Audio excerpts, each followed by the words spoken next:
নিজে কাউকে অহংকার দেখাই না, কিন্তু অহংকার আমি বরদাস্ত করি না। আমি নিজে যেমন কাউকে অহংকার দেখাই না, কোন ব্যক্তি যদি আমার সাথে অহংকার দেখায় তার অহংকারের কিন্তু আমি মোকাবেলা করার জন্য প্রস্তুত থাকি।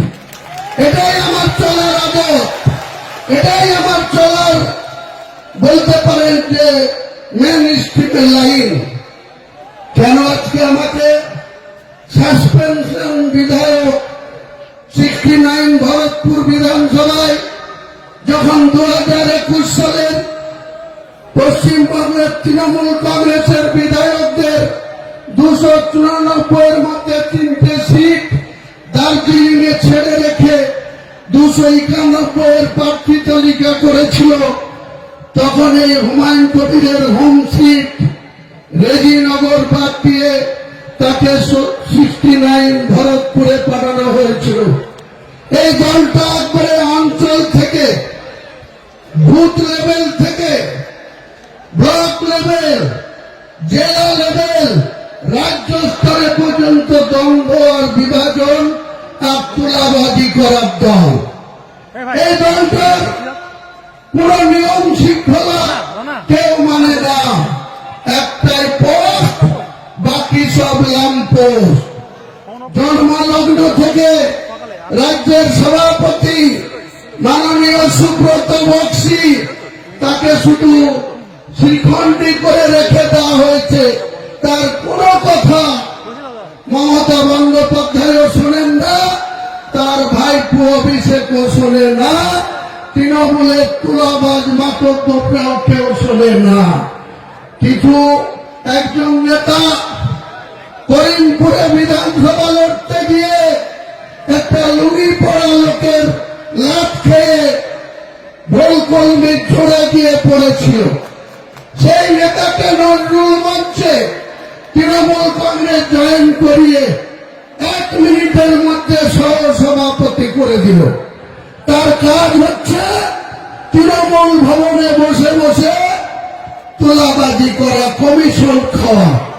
যত মুর্শিদাবাদের নেতারা ফোন করে বলবে আমাকে একটাই কাজ পাইয়ে দেন, তিনি সঙ্গে সঙ্গে কোন দপ্তরের প্রিন্সিপাল সেক্রেটারিকে, পঞ্চায়েত দপ্তরের প্রিন্সিপাল সেক্রেটারিকে, খাদ্য দপ্তরের প্রিন্সিপাল সেক্রেটারিকে, বিভিন্ন আধিকারিকদের আগে 4% কমিশন বুঝে নিয়ে তারপরে মমতা বন্দ্যোপাধ্যায়ের ক্ষমতার একটা ইউটিলাইজেশন সার্টিফিকেট দিয়ে দেবে।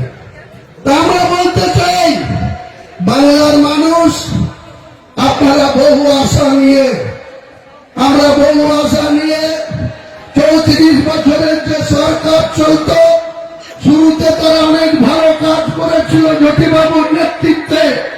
পরবর্তীকালে দিন দিন যত দীর্ঘমেয়াদী ভাবে বাংলার মানুষ লেফট ফ্রন্টকে ক্ষমতা দিল, ধীরে ধীরে তারা ক্রমশ দুর্নীতিতে জড়িয়ে পড়েছিল। আমরা একটা ব্লকে 2টো করে সংগঠনের নেতার মোকাবেলা করতে হতো। একটা হচ্ছে পুলিশের ওসি, আর একটা লোকাল কমিটির সম্পাদক।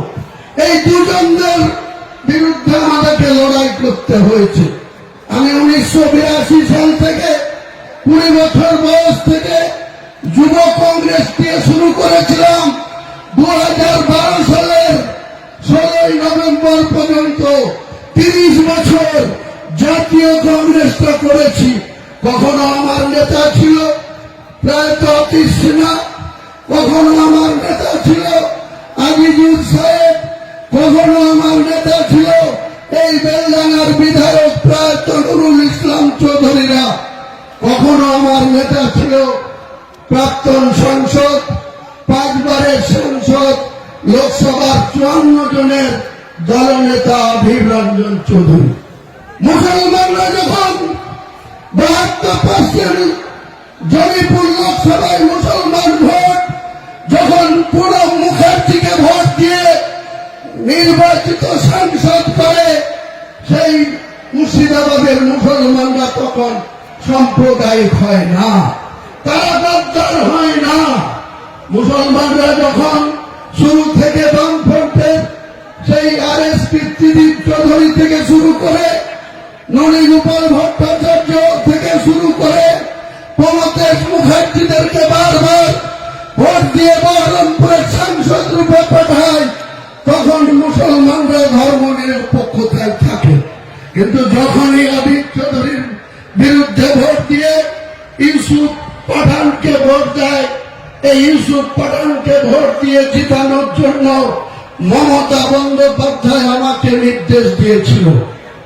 তার নির্দেশ কার্যকরী করতে গিয়ে আমি হিন্দু সমাজের মানুষকে বলেছিলাম 1 মে 2024 সন্ধ্যা 7টা, তার আগে 30 এপ্রিল 2024 24 ঘন্টা আগে উত্তরপ্রদেশের মুখ্যমন্ত্রী যোগী আদিত্যনাথ এসে, যেখানে 72% মুসলিমের বাস যে জেলায়, সেই জেলায় এসে তিনি আমার বুকের উপরে দাঁড়িয়ে আমাকে দাঙ্গাবাজ আখ্যা দিয়েছিল, আমাদেরকে উল্টো করে টাঙিয়ে সিধা করার কথা বলেছিল। তার প্রতিবাদ করে তৃণমূলের এইসব জেলার MLA নেতা, অনেক বড় বড় এখন কোঅর্ডিনেটর হয়েছে, তারা কোনোদিন মুখ খুলেনি। এই হুমায়ুন কবিরকে তার প্রতিবাদ করতে হয়েছিল।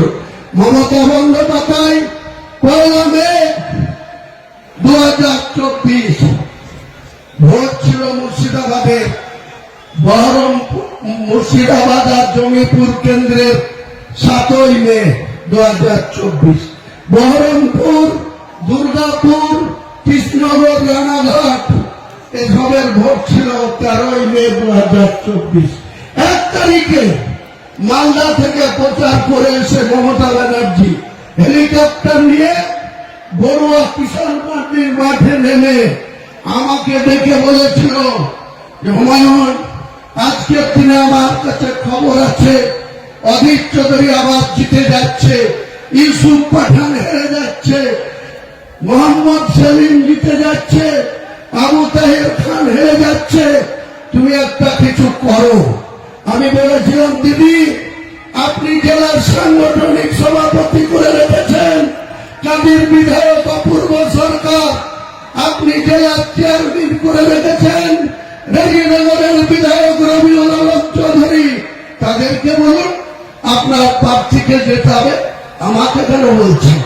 তখন বলেছিল যা হবার হয়েছে, তুমি কেবল, আমি ইউসুফের বাবা মাকে কথা দিয়ে বরোদা থেকে, গুজরাট থেকে বহরমপুরে নিয়ে এসছি, তুমিই পারবে, তোমার কথা মুর্শিদাবাদের মানুষ শুনে। তাই যখন তুমি ছিলে না তখন আমি 2001 সালে একটা পেয়েছিলাম, যখন তুমি ছিলে না 2016 আমি 4টে পেয়েছিলাম, যখন তুমি আমার সঙ্গে ছিলা 22-এর মধ্যে 20টা পেয়েছি। কাজে তোমাকে এটা করতে হবে। তাই সেদিন আমি যোগী আদিত্যনাথ যেভাবে মুসলমান সম্প্রদায়ের লোককে উল্টো করে টাঙিয়ে সিধা করার কথা বলেছিল, তার 24 ঘন্টার মধ্যে আমি বলেছিলাম যোগী আদিত্যনাথজি, এটা ইউপি না, এটা বাংলার মুর্শিদাবাদ। মুর্শিদাবাদে আমরা বসবাস করি, আমরা কোন সাম্প্রদায়িক রাজনীতি করিনি, কোনদিন করব না। কিন্তু আপনি যদি মুর্শিদাবাদের মাটিতে দাঁড়িয়ে আমাদেরকে উল্টো করে টাঙিয়ে সিধা করতে চান, আমি হুমায়ুন কবির মাত্র 2 ঘন্টা সময় নেব। নির্দেশ দিলেই আপনার এই বিজেপি করা হিন্দু কটাকে 2 ঘন্টার মধ্যে ভাগীরথী জলে ঝাঁপ দেওয়া করতে পারে। আমি অনুতপ্ত, দুঃখিত। আমি রাজ্যের মুখ্যমন্ত্রীর কথা রাখতে গিয়ে সেদিন এই হিন্দু ভাইদের মনে যে আঘাত পেয়েছিল, আমি তার জন্য আজকে প্রকাশ্য এই লক্ষ লক্ষ মানুষের সামনে করজোড়ে ক্ষমা চেয়ে নিচ্ছি। ভবিষ্যতে এরকম মিথ্যাবাদী মুখ্যমন্ত্রীর কথায় হুমায়ুন কবির আর কোনদিন কোন সাম্প্রদায়িক, কোন উস্কানিমূলক কথা বা কাউকে জিতানোর জন্য কাউকে আঘাত করার কথা হুমায়ুন কবির বলবে না। আপনারা ভরসা রাখতে পারেন। আমি প্রকাশ্য 1 মে 2024 সন্ধ্যা 7টায় যে কথা বলেছিলাম সেটার জন্য আমাকে অনেক কথা শুনতে হয়। অনেক হিন্দু ভাইরা মনে করে যে আমি হয়তো সত্যি সত্যি হিন্দু ধর্মের বিরোধী বা সনাতনী মানুষের বিরোধী।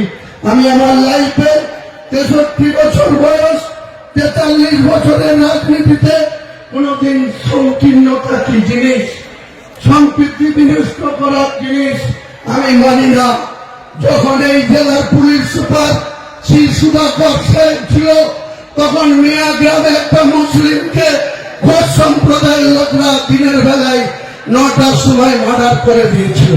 সেই মার্ডারকে কেন্দ্র করে এলাকার মুসলিমরা 20,000 মুসলিম মুর্শিদাবাদ জেলার প্রশাসনকে বডি উঠাতে দেয়নি। আমি কলকাতার গড়িয়াহাটে ছিলাম, এসপিসি সুধাকর আমাকে ফোন করে ডাকিয়ে এনে আমি 20,000 জনতার সামনে সেই ডেড বডি উঠিয়ে নিজে বহরমপুরে পোস্টমর্টম করে এনে মাটি দিতে যাব। আমার বাধা দিয়েছিল মুসলিমরা। আমি নিজে মসজিদের বাইক ধরে তার লাশকে দাফন করে মাটি দিয়ে আসার লোক হচ্ছে হুমায়ুন কবির। তারপরেই যে ঘোষরা মার্ডার করেছিল তাদের বাড়ি কোন রকম আঘাত করতে দিইনি।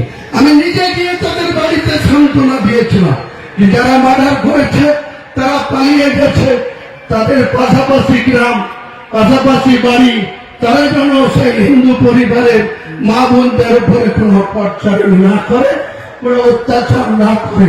তখন আপনার প্রশাসন কি করে? তৃণমূল এত বড় বড় কথা বলছে, হুমায়ুন কবিরকে গদ্দার বলছে, হুমায়ুন কবিরকে মুসলমান নেতা বলছে, মোল্লা নেতা বলছে।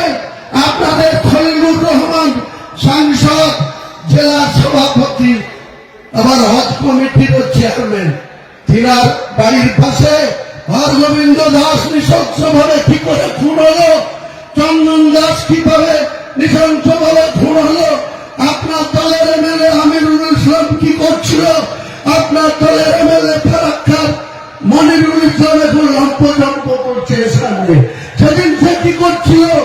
আপনার প্রশাসন, আপনার জঙ্গিপুরের পুলিশ পিডি এসপি আনন্দ রায় সেদিন কি করছিল?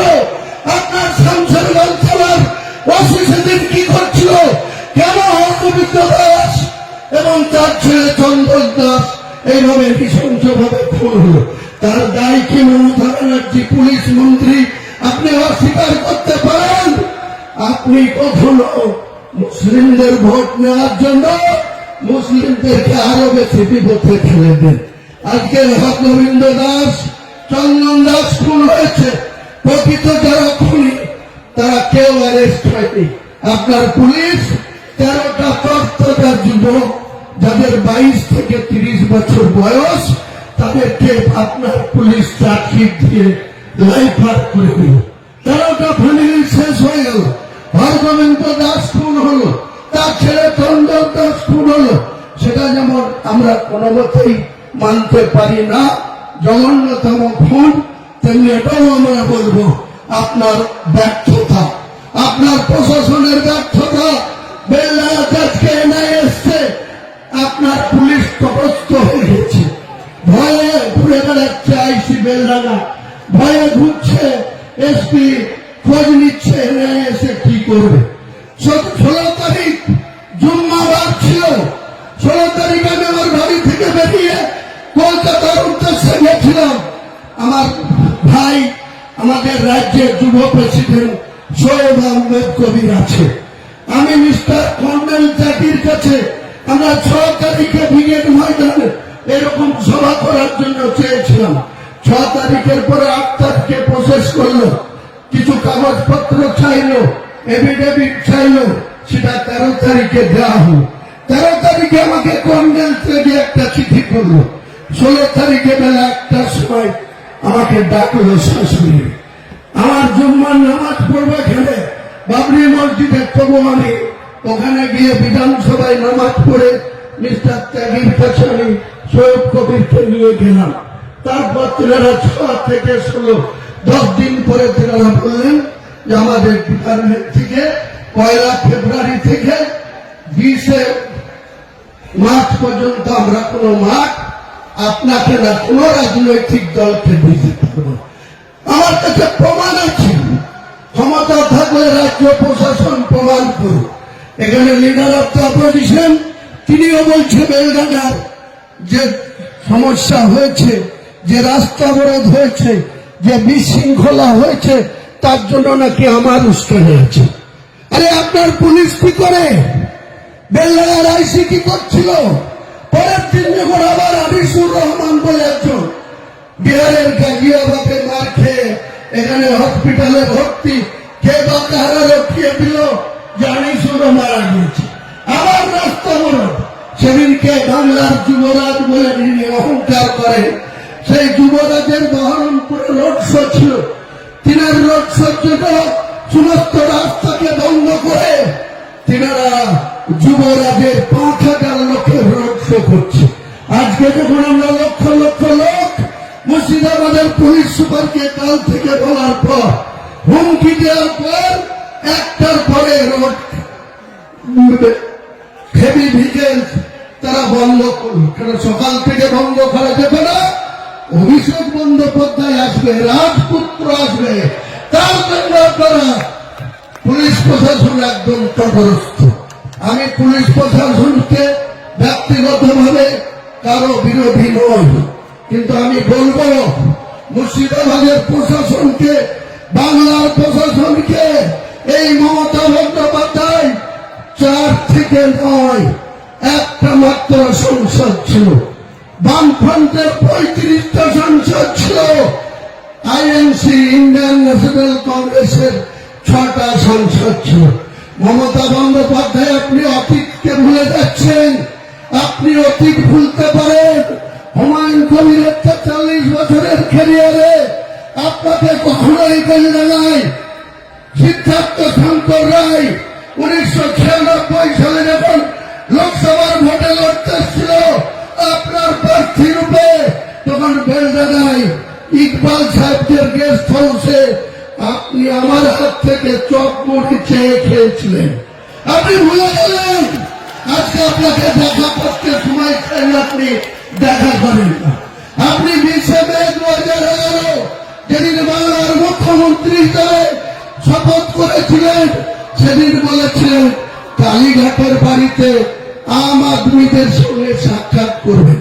আম আদমি তো দূরে থাক, আপনার ক্যাবিনেটের মন্ত্রীরাই আপনার সঙ্গে কথা বলার সময় পান না। আমরা 220টা এমএলএ, মুর্শিদাবাদে 20টা এমএলএ হুমায়ুন কবিরকে যখন গুসা দেখায়, জোর দেখায়, আপনি হেলিকপ্টার থেকে নামলেন 5 মে 2025। আমাদের মতো লোক পিএমও সিকিউরিটি এবং এই জেলা শাসক পুলিশ সুপাররা আমাদের এআইএসের সঙ্গে একজন সাব ইন্সপেক্টর যেখানে দাঁড়িয়ে আছে, আমাদেরকে দাঁড় করে রেখেছে। আমি বললাম এক্ষুনি বাড়ি চলে।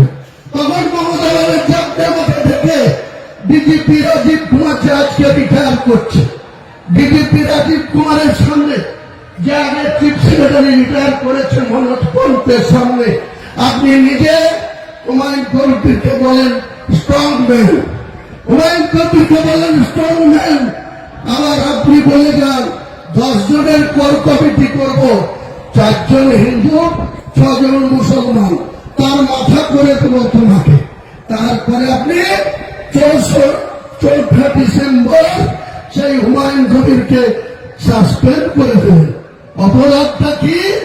আপনি 11 দিন আগে দেখেছিলেন, আপনার ভাই ফুটে গেছিল, আপনার প্রতীক জৈন দেখেছিল যে বাবরি মসজিদ করা যাবে। কেন করা যাবে না? আপনি কেন পুরীর জগন্নাথ মন্দির সরকারি টাকায় দিঘাই করলেন?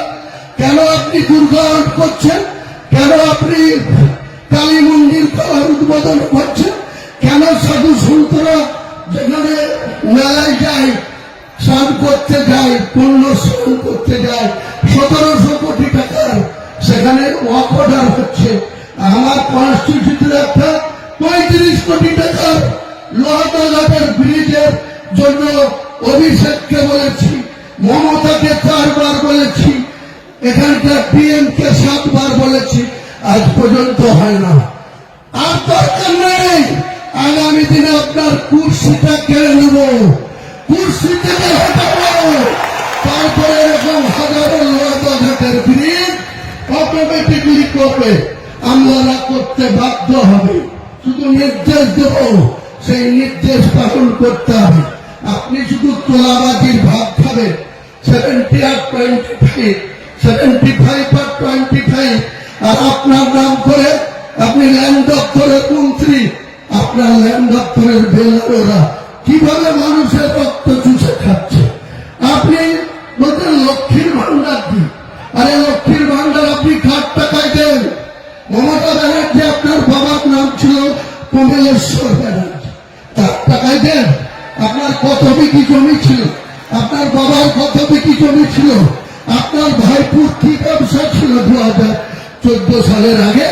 আজকে আপনার ভাইপুর বড় বড় করে বলতো 10 টাকা দুর্নীতি যদি কেউ প্রমাণ করতে পারে, উনি নাকি নিয়ে নিতে ভারতবর্ষের সংবিধানের জুডিশিয়ালের পুরো নির্দেশ ছাড়াই উনি গলায় ফাঁসি লাগিয়ে ঝুলে যাবেন। আপনার যে কোম্পানি, অভিষেক বন্দ্যোপাধ্যায় আপনার নাম করে বলছে, আপনার কোম্পানি, আপনার যে ডাইরেক্টর ছিল সুজয় কৃষ্ণ ভদ্র, সে কতদিন জেলের ঘানি টানলো? তার বক্তব্যতে যে কোম্পানির বিরুদ্ধে যে চার্জশিট, 1065 পাতার যে চার্জশিট, সেখানে অভিষেক বন্দ্যোপাধ্যায়ের 73 জায়গায় নাম আছে। 73 জায়গায় যে কোনো মুহূর্তে দিল্লির সরকার মনে করলে অভিষেককে অ্যারেস্ট করে ওই সুদীপ বন্দ্যোপাধ্যায়, তাপস পালদের মতো ভুবনেশ্বরে পাঠিয়ে দেবে।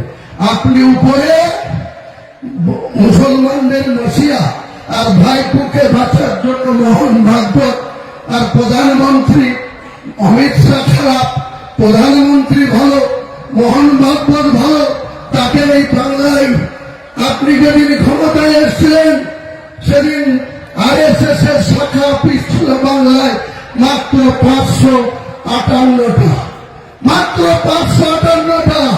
আপনার বদন্যতায়, আপনার পুলিশের তলায় তলায় সাপোর্টে আজকে গোটা পশ্চিম বাংলায় RSS এর শাখা অফিস হয়েছে 12,000। আপনি ভোটের সময় প্রতিশ্রুতি দিয়েছিলেন 10,000 মাদ্রাসাকে আপনি স্যাংশন করে দেবেন, এদের মাদ্রাসা করে দেবেন। আজ পর্যন্ত আপনি 338 আর 235 আপনার মাইনরিটি দপ্তরের প্রিন্সিপাল সেক্রেটারি PV সেলিম সাহেবের ডয়ারে ভরা আছে হিমঘরে। আপনাকে আমি একদিন বলেছিলাম কংগ্রেসের MLA হিসাবে 2011 সালে আমি এবং আমার বন্ধু বেলডাঙ্গার MLA শফির জামান সহ আমরা এই অপূর্ব সরকার সহ আমরা সেদিন বলেছিলাম যে আপনি ভাবদার গার্লস স্কুলটা স্যাংশন করে দেন। বুদ্ধবাবুরা অনেক প্রতিশ্রুতি দিয়েছিল, করতে পারেনি। একইভাবে 16 আগস্ট 2007 বুদ্ধবাবু রেজিনগরে তার ক্ষুদ্র শিল্প দপ্তরের মন্ত্রী কে নিয়ে এসে তিনারা বলেছিল শিল্পকারকে শিল্প হবে, কর্মসংস্থান হবে, রেজিনগরে 10,000 মানুষ কাজ পাবে।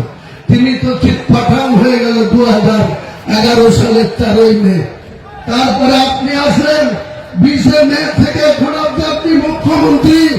রেজিনগরে কেন শিল্প তালুকায় ফাঁকা, শুধু ঘাস গজায়, আর আপনার পার্টির কিছু ক্যাডার বছরে বছরে 15 লাখ টাকা সেই ঘাস বিক্রি করে লুটে খায়। কেন মানুষের সঙ্গে মিথ্যাচার, কেন মানুষের সঙ্গে প্রতারণা?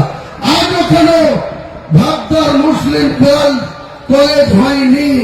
আপনি আমাকে বলেছিলেন তোমার বাপের কপিটি জমি আছে, যে আমি ভাবদার কলেজ স্যাংশন করতে এসছো, তোমার লজ্জা করে না?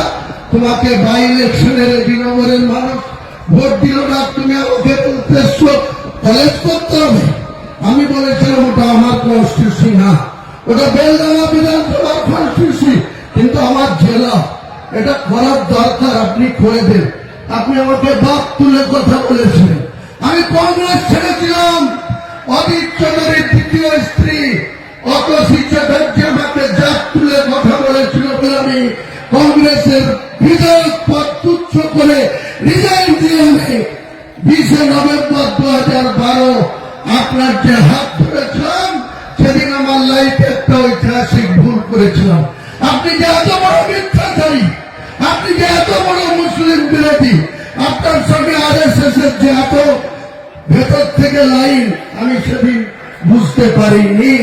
তাই মমতা বন্দ্যোপাধ্যায় আপনার রাতের ঘুম যত দিন যাবে, হুমায়ুন কবির যত আপনার সরকার বিরোধী দল আছে সেই দলকে একটা একটা করে এইরকম মঞ্চ বেঁধে কখনো মেদিনীপুরে, কখনো বর্ধমানে, কখনো আসানসোলে, কখনো কুচবিহারে, কখনো মালদা, কখনো আলিপুরদুয়ার, কখনো দক্ষিণ 24 পরগনা, উত্তর 24 পরগনা, কখনো নদিয়া, কোন জায়গায় 1 ইঞ্চি মাটি আপনাকে ছাড়ব না, 1 ইঞ্চি মাটি আপনাকে ছেড়ে দেব না। আগামী দিনে আজকের এই শপথ অঙ্গীকার একটাই, যে মমতা বন্দ্যোপাধ্যায়ের যে মিথ্যাচার সরকার, যে তোলাবাজি সরকার, যে জুইচোরের সরকার, যেভাবে মানুষের সঙ্গে শুধু মিথ্যা আর মিথ্যা চালাচ্ছে, তাদের যোগ্য জবাব দেওয়ার জন্য হুমায়ুন কবির কাছে একটা জেএমপি পার্টি করতে হয়েছে। আমি করজোড়ে প্রত্যেকটা রাজনৈতিক দলকে বারবার আপিল করছি, আপনারা যদি সত্যিকারের এই মহিলাকে ক্ষমতাচ্যুত করতে চান, এই মিথ্যাচারীকে ক্ষমতাচ্যুত করতে চান, 2011-তে 34 বছরের যে পরিবর্তন এসেছিল, আবার 2026-এ মমতা ব্যানার্জির পরিবর্তন করে আমরা মিলেমিশে, আমরা কেউ বড় না, কেউ ছোট না, সবাই মিলে আমরা ঐক্যবদ্ধ হয়ে মমতা বন্দ্যোপাধ্যায়কে ক্ষমতাচ্যুত করি। নাহলে বাংলাটা বাঁচবে না, বাংলার কর্মসংস্থান হবে না, বাংলার সংস্কৃতিপ্রিয় মানুষ প্রতি পদে পদে লাঞ্ছিত হচ্ছে, বঞ্চিত হচ্ছে।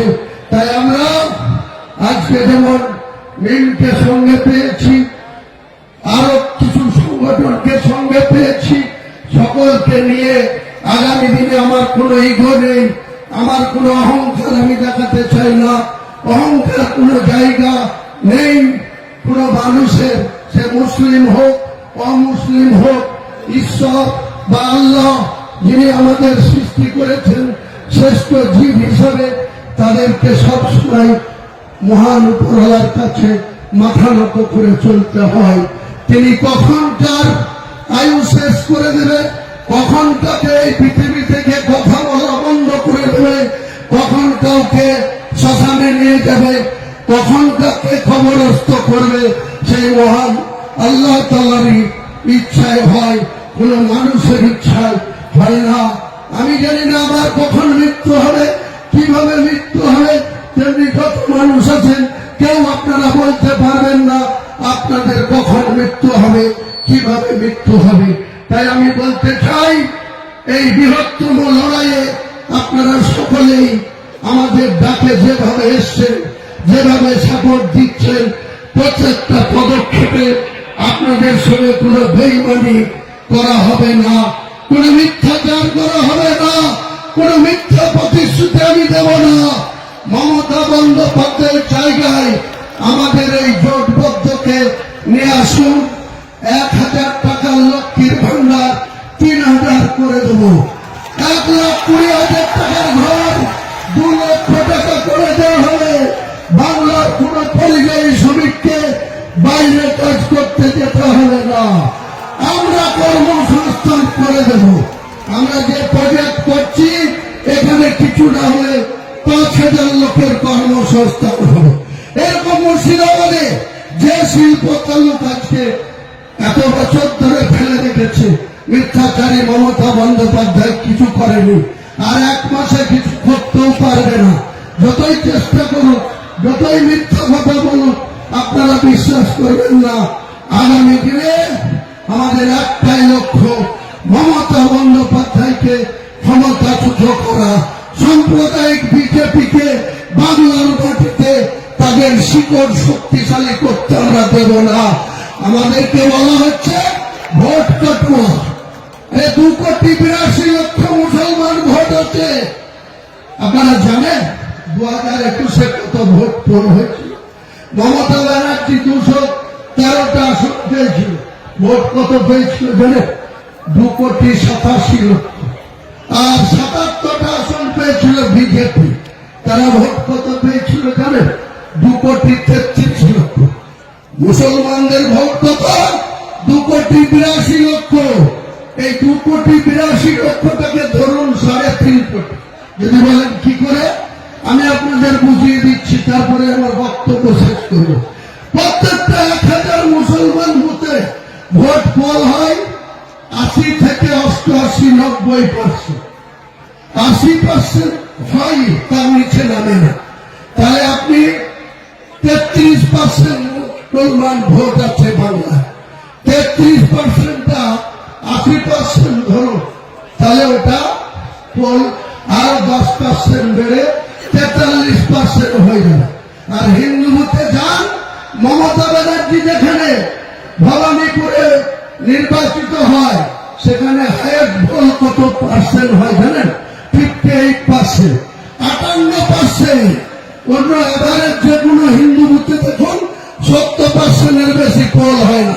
তাহলে মুসলিমরা কিন্তু সোনাতে খাদ দিয়ে গহনা বানাতে হয়, কিন্তু মুসলিমরা বুথে বুথে কোনো খাদ রাখে না, কোনো ত্রুটি রাখে না।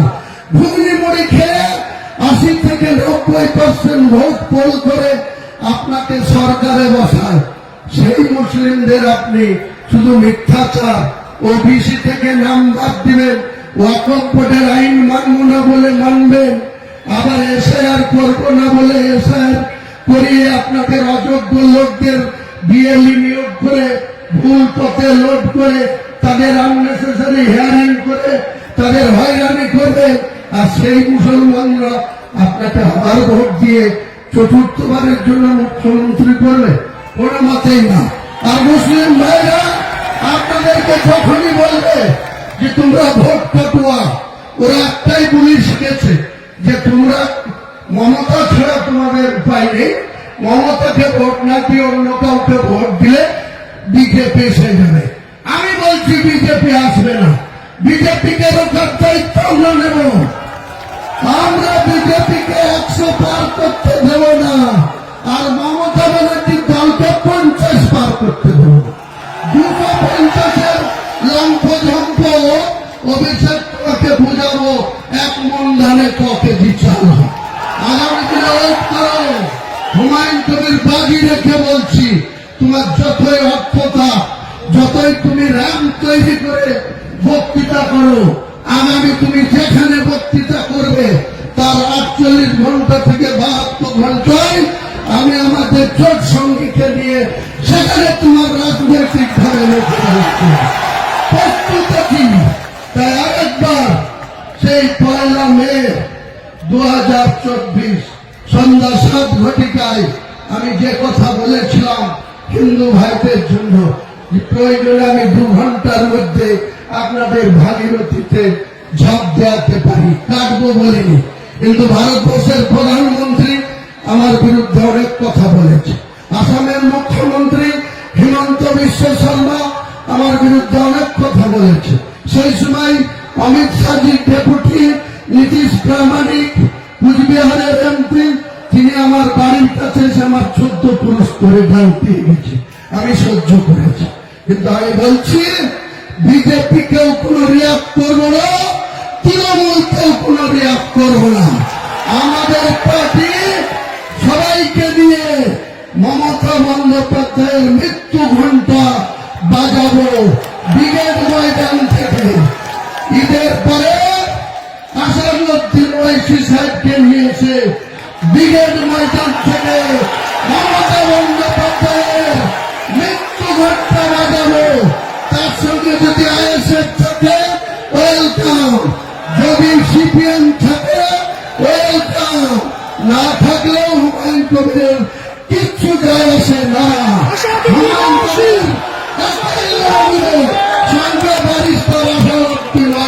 পেলে একাই লড়াই হবে হুমায়ুন কবির। কাউকে দরকার নাই। জনতা ইউনিয়ন পার্টি জিন্দাবাদ। জনতা জিন্দাবাদ।